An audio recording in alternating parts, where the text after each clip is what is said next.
The internet just watched something it swore could never happen. Not a tribute, not a memorial, a tremor. One name shook timelines so hard that old headlines started breathing again. Tupac Shakur. Depending on who you follow, he's either a legend whose story refuses to stay buried, or a storm about to rip the roof off 2 decades of carefully protected power. The loudest voices aren't random trolls. They're people who say they were there. People who moved in rooms without cameras. People who kept quiet until the room got loud enough to hide a whisper. Before we chase rabbit holes, let's draw a hard line. There's what we want to believe. There's what the official record says. And there's the gray zone where careers are made and empires fall. That gray zone is where this story lives. And it just got a lot more expensive to ignore. The question is why the ground is shifting now, and who loses balance when it does. The timing isn't an accident, it's oxygen. Courtrooms are busy, headlines are split. The culture is already on edge about who owns what, who did what, and who paid for the silence. When real legal battles light up, the rumor economy surges. Suddenly, every what if sounds like a missing puzzle piece. That isn't conspiracy. That's an algorithm doing what it was built to do. Platforms pay in attention, and controversy prints attention like money. Shares widen the crack. Hot takes add pressure. If this moment feels different, it is. Audiences are primed. The stage isn't quiet, it's crowded, and everyone's mic is hot. That's the climate where a half-remembered quote becomes a breadcrumb. A blurry photo turns into a map, and a familiar name sounds like a key.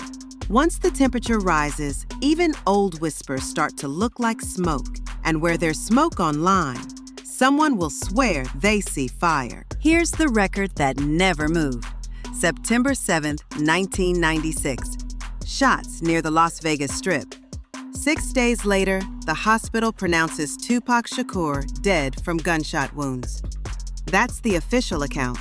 It has stood for decades through investigations, documentaries, and 1,000 specials promising answers. People still debate details. The timing of a cremation, a height in a report, who saw what and when. But none of those debates overturn the coroner's conclusion. This doesn't erase questions. It sets the floor. If anyone wants to rewrite the ending, they need more than vibes. They need verifiable proof, a clean chain of custody, and a courtroom that says admitted. The internet doesn't work like that. Belief does, and belief spreads faster than evidence can jog. This is the gap where the Cuba theory slips in, smiling like it's been here the whole time. The Cuba thread is the internet's favorite shortcut. There is a real, documented family connection to Cuba. That's public. That's not hush-hush. Because it's real, it gets used as a bridge to a leap. If there's a path, maybe someone walked it. The story writes itself. Exile history, politics, and a superstar who rapped about enemies, betrayal, and survival. It's cinematic. It's clickable. But it's still unproven. The best rumor feels like it could be true because the first 10% is true. A fact opens the door. A fantasy moves in and redecorates. Sprinkle in a grainy photo, a late-night sighting, a traveler's tale from a bar in Havana, and suddenly a thumbnail is promising. Everything you were never supposed to know. The internet loves a door that looks locked, but isn't. It loves a secret hallway. It loves the idea that the smartest escape is hiding in plain sight. And yet, loving an idea doesn't make it evidence. Why do familiar voices keep stoking the fire? Because a sentence can be louder than a paragraph. A stray line from someone who sat too close to the blast. A shrug that sounds more like a dare than a denial. You never know. The kind of sentence that multiplies when clipped to 15 seconds and dropped into a For You page. Maybe it's a bodyguard who remembers a detail that never made the report. Maybe it's an engineer who swears he heard something behind closed doors. Maybe it's a veteran who says the quiet part on a microphone, then says they're only asking questions. None of that proves anything in court. All of it proves everything on the internet. Attention pays for confidence more than precision. The louder the whisper, the more it feels like a confession. And when the timing lines up with actual legal headlines, rumor stops feeling like theory and starts feeling like prophecy. In a world that loves receipts, even a rumor that promises receipts gets treated like one. Courtrooms don't care about comment sections, but they feel the heat. Real cases run on filings, dates, rulings, and consequences. Some allegations stick, some evaporate. Some split down the middle with verdicts that keep both sides arguing in the parking lot. None of that legally proves a hidden plot from the 90s, but it builds a climate where people are ready to believe one exists. That climate is gasoline. It makes every old rumor look like a missing link. It makes every insider sound like a witness. The gap between what's proven and what's plausible becomes a stage, and the crowd starts chanting for an encore. If you're a brand, a label, or a legacy built on pristine storytelling, this is when the emergency calls start. Not because the internet is right, but because the internet is loud. Loud can be ruinous all by itself, and when reputations trade at market prices, a rumor can short a career before the opening bell. Belief is a power tool, faster than evidence, cheaper than truth. If enough people decide a tape exists, a dossier exists, a vault exists, the effect is immediate. Sponsors pause, streamers renegotiate, old friends stop texting back. You don't need a leak to hurt a reputation. You just need the threat of one. In that environment, a carefully curated arc from scrappy to saint can evaporate in a weekend. For a culture built on myth-making and image management, that's the nightmare. The audience deciding the story without waiting for the storytellers. Here's the twist. Sometimes that pressure forces truth out that would have stayed buried. Contract numbers, side deals, messages that looked harmless until the wrong line lit up in context. Not because a conspiracy was proven, but because fear shakes loose the receipts no one planned to show. Think less smoking gun, more floodlight. When the room gets bright enough, dust looks like evidence, and everyone starts coughing. Let's play the what-if game responsibly. What if the files actually dropped? Not fan edits, not copy-paste threads, but clean, verifiable material. Time-stamped audio that survives forensic checks. Documents with signatures, dates, and amounts that match bank logs. Meetings logged in 3 different calendars that align minute for minute. If that ever landed, the internet would stop being the main character. Lawyers would. It wouldn't be tabloid fireworks. It would be catalogs, contracts, and careers on the line.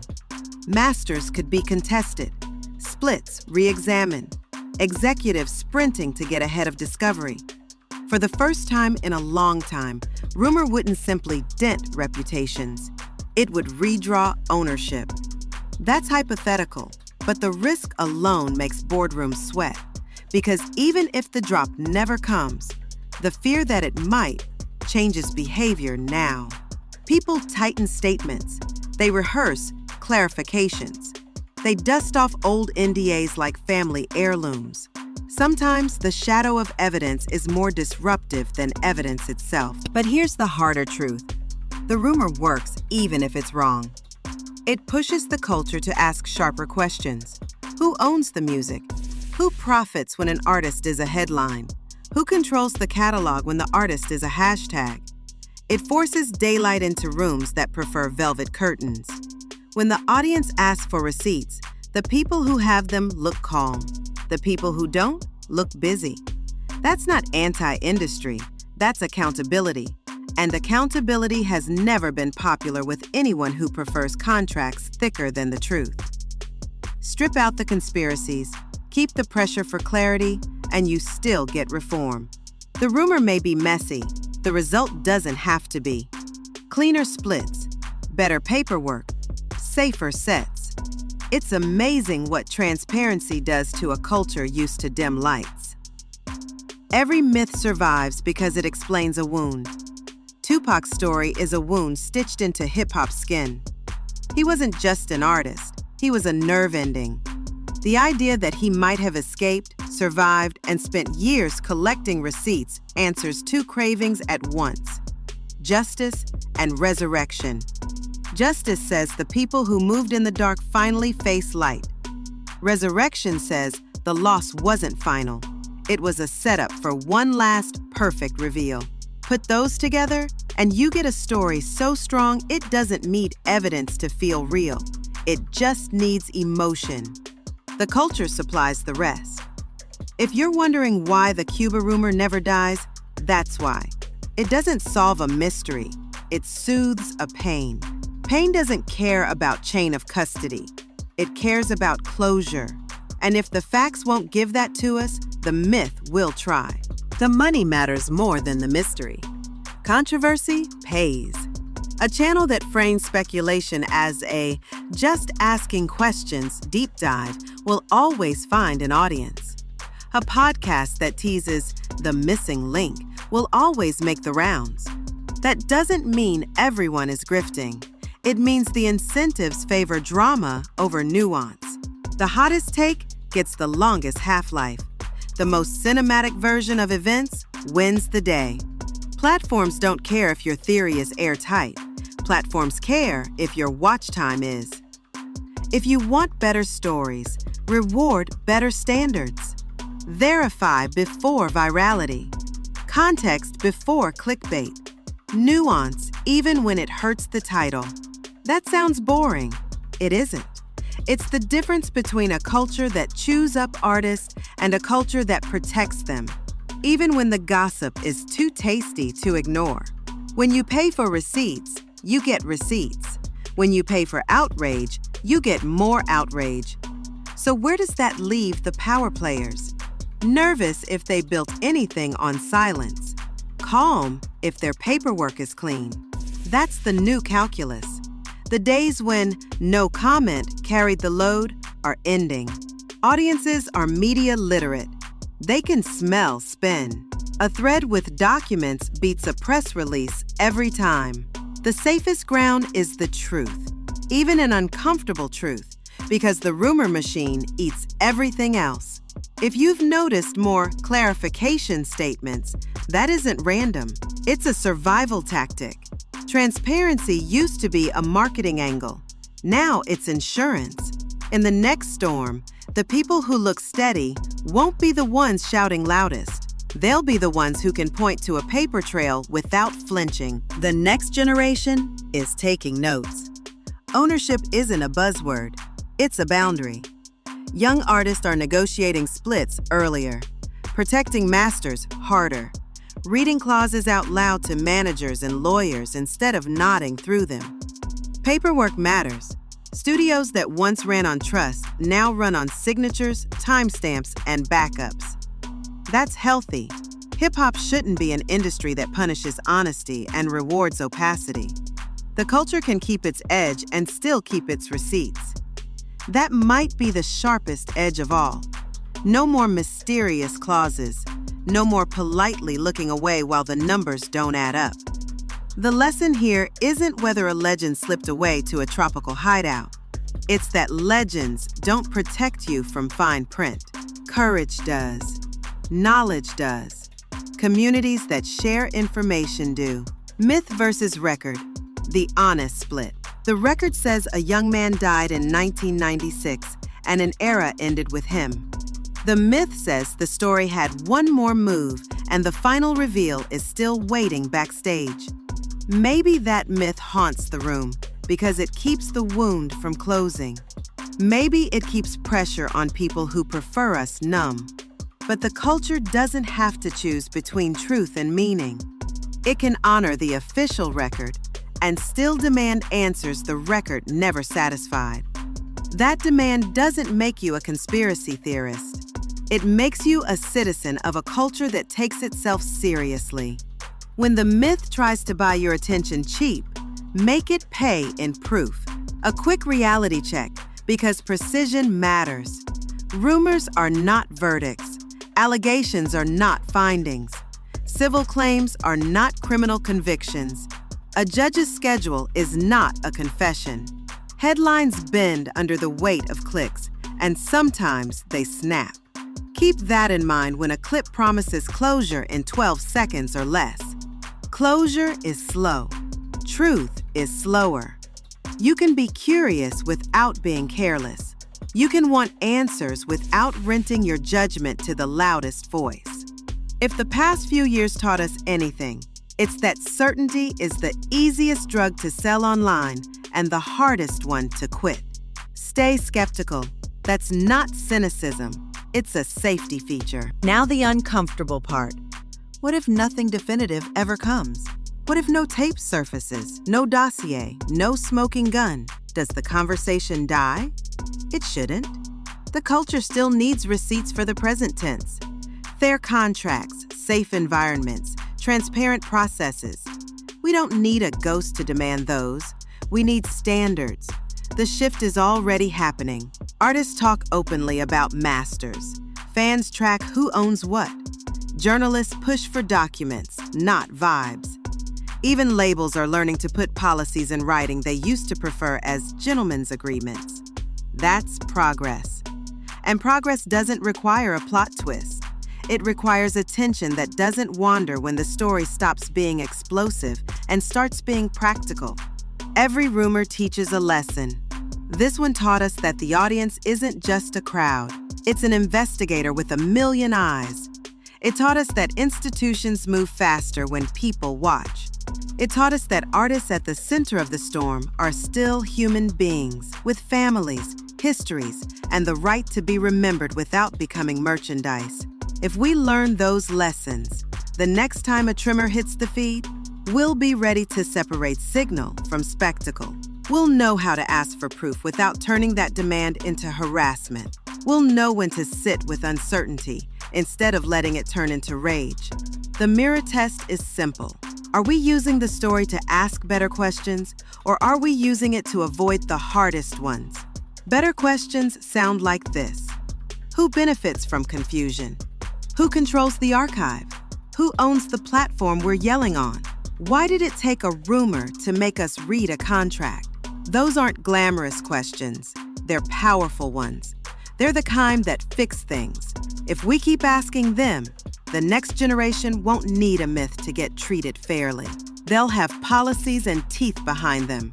They'll have receipts that aren't panic printed at the last minute. In the end, this isn't a ghost story. It's a mirror. We stare because it reflects what we fear about power, money, loyalty, and loss. We keep returning because the reflection changes whenever the light shifts. Maybe that's why the name still shakes the room. Not because the past refuses to die, but because the future refuses to be built on silence again. If a reckoning is coming, let it be for clarity. Let it be for ownership. Let it be for artists who don't have to be martyrs to be remembered. Legends don't owe us magic tricks. They owe us the courage to demand better. From the people who profit, from the systems that protect them, and from ourselves when a slick title tries to buy our attention with nothing but heat. So here's the only promise that won't age badly. The truth, whatever it is, will outlast the rumor. It always does. It might arrive quietly in a filing no one expected, or loud in a drop that breaks the internet, or slowly, in pieces, from people who decided they're done carrying secrets for free.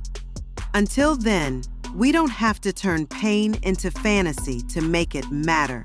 We can turn it into discipline, into better deals, into safer rooms, into a culture where the next legend doesn't need a myth to stay protected. Believe the documents. Believe the records. Believe the things that survive cross-examination. Treat everything else like weather. Some storms are real. Some just look impressive from far away. Either way, keep your receipts dry. The culture needs them. That's the story tonight. Not a resurrection, a responsibility. The truth will take the time it takes. When the noise fades, the question left on the table is simple. What kind of industry do we want to wake up to? If the answer is cleaner, safer, and more honest, then maybe the wildest rumor did something useful after all, even if the only thing it ever resurrected was our appetite for the truth.